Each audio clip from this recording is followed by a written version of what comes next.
Si vous travaillez seul, vous pouvez avoir le visage découvert. C'est l'une des conditions exceptionnelles où le port du masque n'est pas obligatoire en entreprise.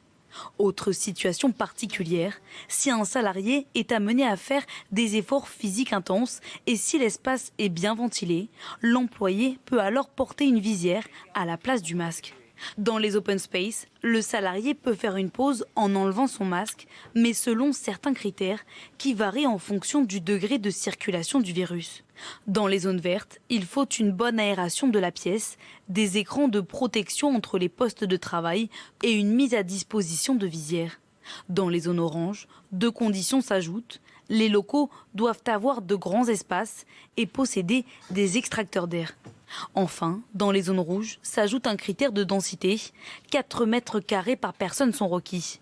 Autant de conditions redoutées par les entreprises. Ça peut être source de conflit dans l'entreprise, ça peut être source aussi de conflit avec l'administration.